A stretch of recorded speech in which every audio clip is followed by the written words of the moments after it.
जय भीम नमो बुद्धाय। सुरुवात आजच्या बातमीपत्राची। लोकसभा निवडणूक 2024च्या पहिल्या टप्प्यात विदर्भात मतदानाला सुरुवात झाली आहे। विदर्भातील रामटेक, नागपूर, भंडारा, गोंदिया, गडचिरोली, चिमूर, चंद्रपूर या मतदारसंघात मतदानाला सकाळी 7 वाजल्यापासून सुरुवात झाली आहे।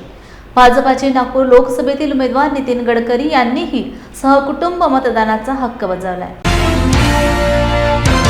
अभी 9 बजे तक इसी सेंटर पे 9% से ज़्यादा वोटिंग हुआ है और मुझे लोग बहुत बड़ी बड़ी लाइन खड़ी है और मतदान करने में जो गति है उसमें थोड़ी कमी है। मला आपल्या सगळ्यांना आवाहन करायचं आहे की लोकशाहीचा उत्सव आपण या निमित्ताने एक प्रकारे अतिशय उत्साहात साजरा करत आहोत। प्रत्येक नागरिकांनी मतदान करणं हे त्याचं कर्तव्य आहे आणि जबाबदारी आहे। सगळ्यांनी मतदान करावं। कोणाला द्यायचा हा त्यांचा अधिकार आहे, पण मतदानाचा अधिकार बजावला पाहिजे आणि निश्चितपणे यावेळी नागपूरमध्येही जवळपास 75% मतदान करण्याकरता आम्ही मोठ्या प्रमाणात लोकांमध्ये प्रयत्न केला आहे। मला विश्वास आहे की निश्चितपणे मतदान चांगलं होईल आणि या निवडणुकीत मी रेकॉर्ड ब्रेक मार्जिननी विजय होईल असा मला विश्वास आहे। कोल्हापूर जिल्हा लोकसभा निवडणुकीच्या पार्श्वभूमीवर महाविकास आघाडीचे काँग्रेसचे उमेदवार म्हणून श्रीमंत शाहू महाराज यांनी जिल्हाधिकारी कार्यालयात आपला उमेदवारी अर्ज दाखल केलाय। यावेळी माध्यमांशी बोलताना शाहू महाराज म्हणाले, लोकांनीच माझ्या उमेदवारीची घोषणा केली असून जनतेच्या पाठबळावर माझा विजय निश्चित असल्याचे सांगितले। यावेळी आमदार सतेज पाटील, माजी आमदार संजय बाबा घाडगे, शिवसेनेचे विजय देवणे, आमदार ऋतुराज पाटील, आमदार जयश्री जाधव उपस्थित। मी भरलेला नाही आहे, हा जनतेने भरला आहे असं मी समजतोय आणि जे काय दिसलं आपलं तो जनतेमुळे दिसलं सगळं। खरं तर ग्रामीण भागातूनही मोठ्या प्रमाणात जनता आलेली होती। ग्रामीण भागातनं आणि शहरातनं दोन्ही भागातनं इथं जनता आलेली आहे आणि आपला निम्मा भाग ग्रामीणच आहे ना, निम्मा शहरात आहे, तर त्याप्रमाणे बरोबर आले सगळे। महायुतीच्या उमेदवारांचा अर्ज भरण्यासाठी मुख्यमंत्री या ठिकाणी काल आले होते। त्यांनी जोरदार शक्ती प्रदर्शन केलेलं होतं आणि राजाविरुद्ध रहित अशा पद्धतीने सुद्धा त्यांनी विधान केलं होतं। त्याच्याबद्दल मला काही माहीत नाही आणि आज सुद्धा रयत होतीच की आपली रयतेच्या पाठिंब्यावरच मी इथं आहे आपल्यापुढं। महाराज, एकंदरीत राजकीय परिस्थिती पाहता आपल्या विजयाची आपल्याला कितपत खात्री आहे? खात्री मला निश्चित आहे, खात्री मला निश्चित आहे।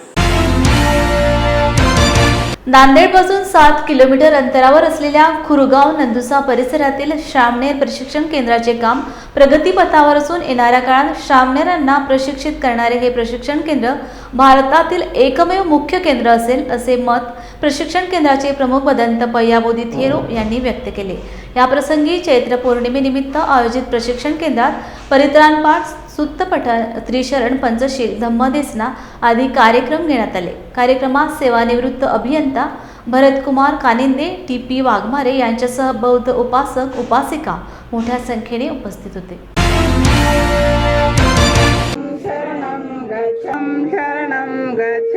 तृतीयंपि संघं शरणं गच्छामि, तृतीयंपि संघं शरणं गच्छामि, शरणगमन संपूर्ण वेरमणि सिक्खापदं समादियामि, अदिन्नादाना वीरमणि सिक्खापदं समादियामि।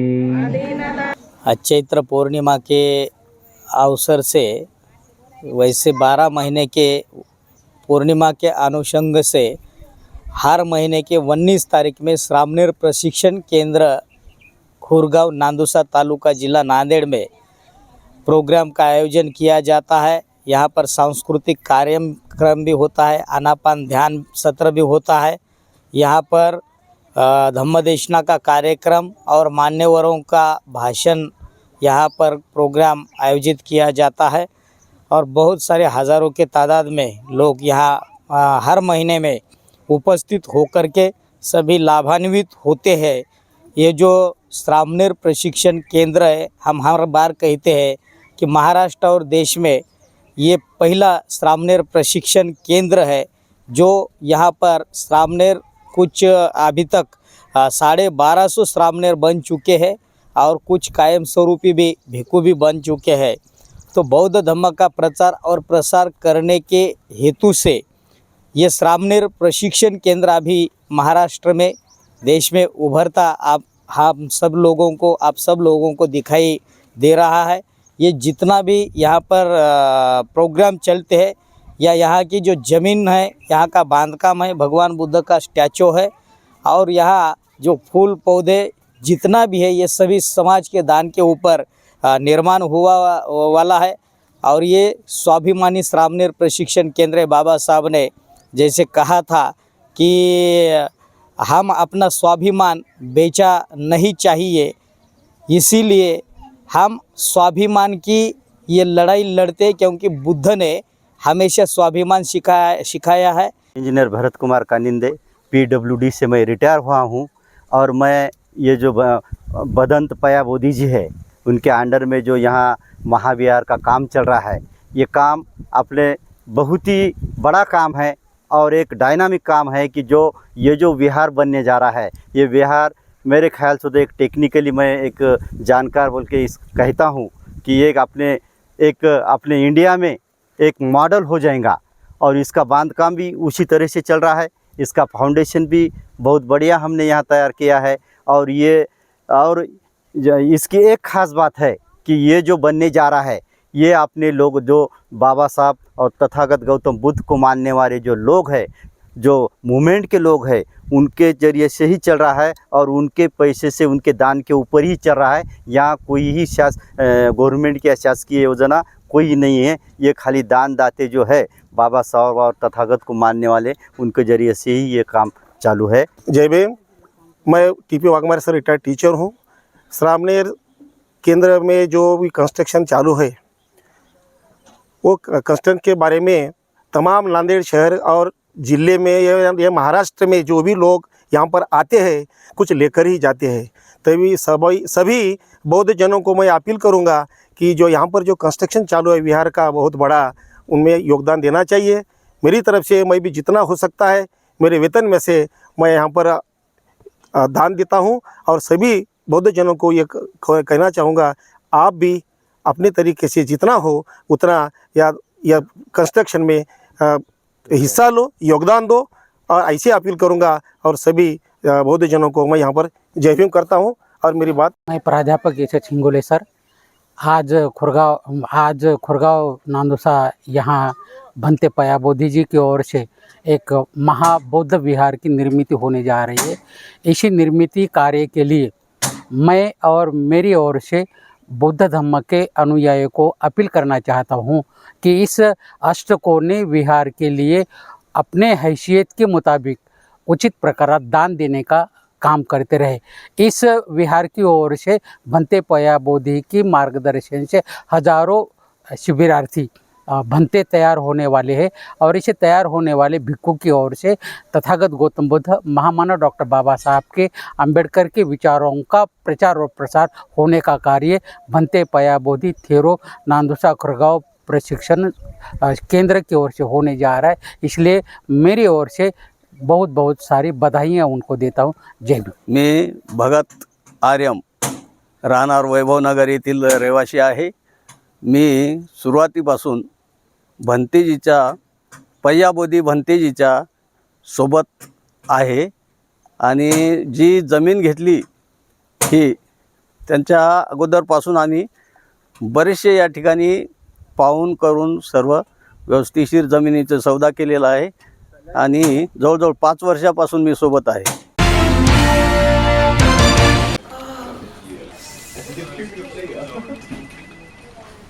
बॉस ने मीटिंग बुलाई। क्या यार, आदमी की तकलीफ को तो समझो। बाहर बाहर उठो बैठो।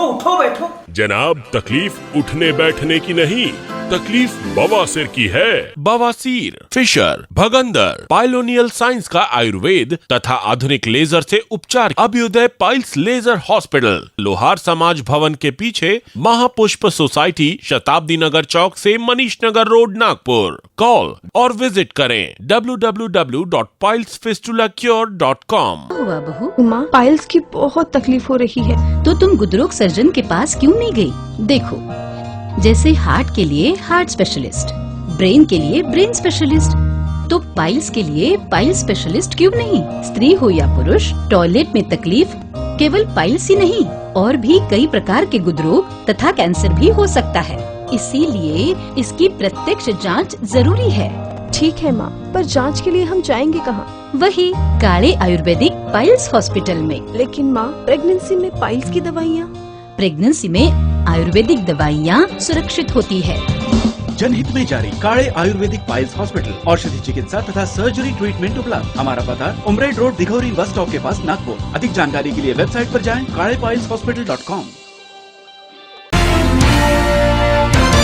मलकापूर जिल्हा बुलढाणा येथे दरवर्षीप्रमाणे यावर्षीही शाहू फुले आंबेडकर बहुजन समिती बन्सीलाल नगर मलकापूर द्वारा आयोजित क्रांतीसूर्य ज्योतिबा फुले आणि विश्वरत्न महामानव डॉक्टर बाबासाहेब आंबेडकर यांची 133वी संयुक्त जयंती सोहळा पार पडला। सम्राट राजे शिवछत्रपती व्यायामशाळा क्रीडांगण बन्सीलाल नगर येथे हा कार्यक्रम संपन्न झाला।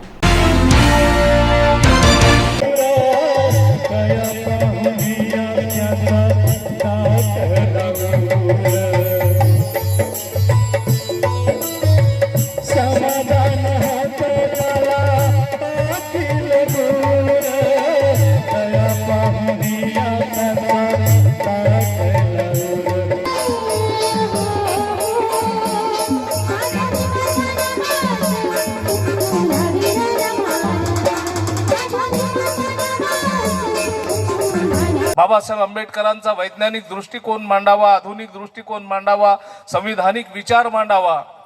काय बोलावं या महापुरुषांच्या विचारांबद्दल। महात्मा फुले यांच्या सामाजिक इंजिनिअरिंग बद्दल बोलावं, की ते स्वतः इंजिनियर होते, त्यांच्या त्या विषयाबद्दल बोलावं। या समाजामध्ये क्रांती घडवण्यासाठी स्वतःच्या पाण्याच्या हौदातून ज्यांनी समतेची गंगा वाहवली, स्त्री शिक्षणाची मूलगामी सुरुवात ज्या महात्मा फुलेंनी आपल्या घरातून केली, महिलांना स्वातंत्र्य प्राप्त करून देण्यासाठी महात्मा ज्योतिबा फुल्यांचा संघर्ष अद्वितीय आहे, वाखाणण्यासारखा आहे, अलौकिक असा आहे। सावित्रीबाई फुल्यांचं योगदान महिलांच्यासाठी अत्यंत मोलाचं आहे, मूलगामी आहे।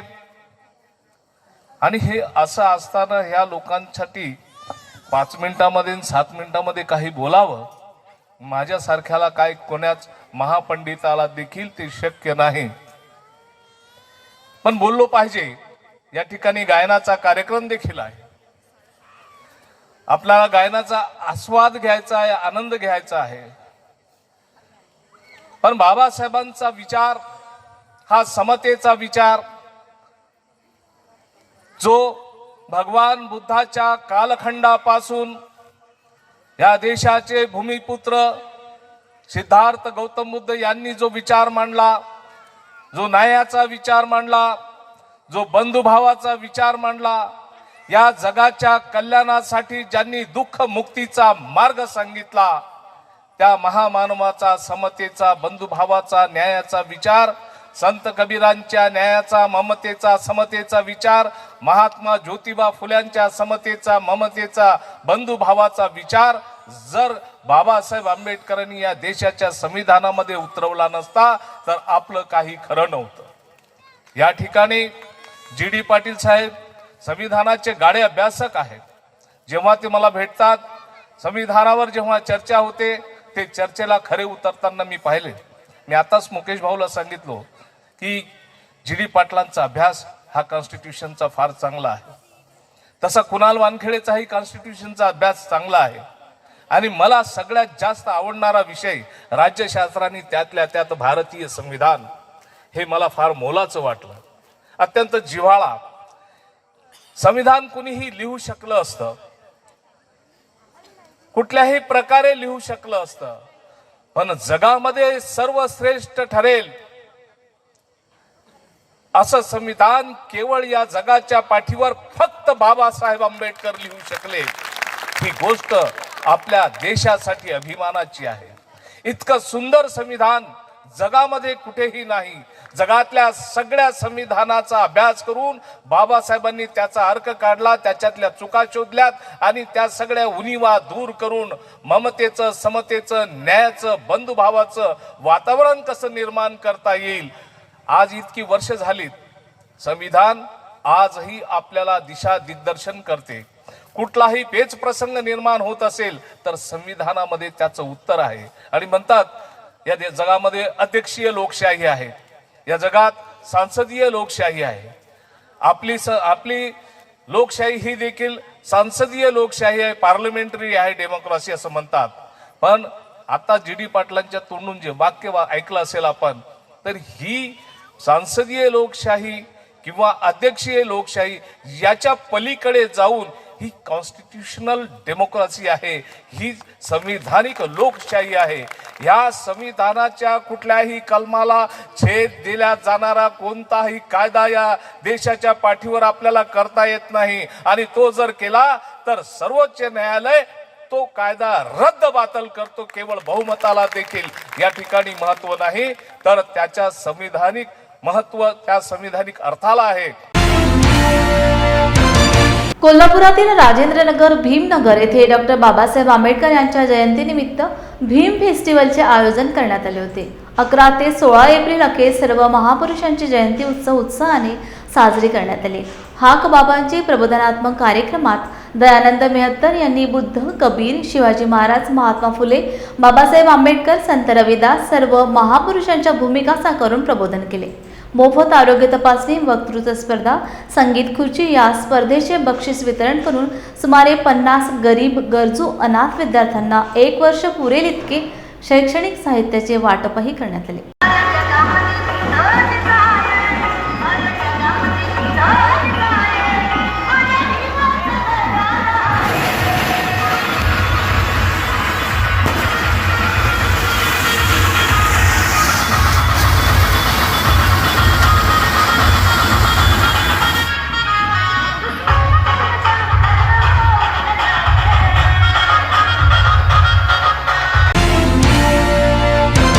डॉक्टर बाबासाहेब आंबेडकर यांच्या 133व्या जयंतीनिमित्त कोथरूड या ठिकाणी कोथरूड अखिल रहिवासी लोकांनी छत्रपती शिवाजी महाराज पुतळा चौक या ठिकाणी सर्व जाती धर्मातील लोकांना एकत्रित करून सामायिक महाबुद्ध वंदना घेण्यात आली.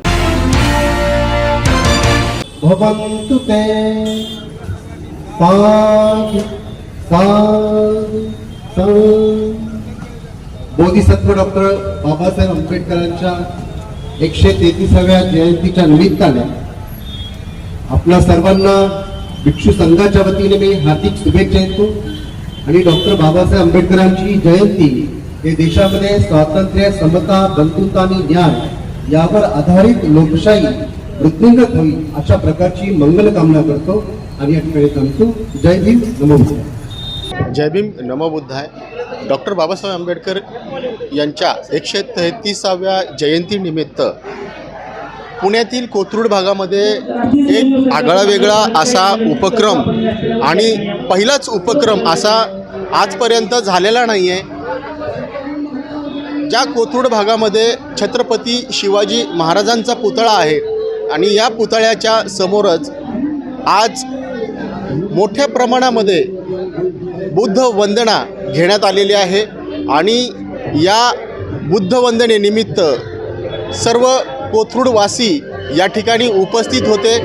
या वेळी जातीपातीचं काहीही न बघता बाबासाहेबांना एक वंदना असावी, बाबासाहेबांसाठी एक बुद्ध वंदना असावी म्हणून हा उपक्रम राबवण्यात आलेला आहे.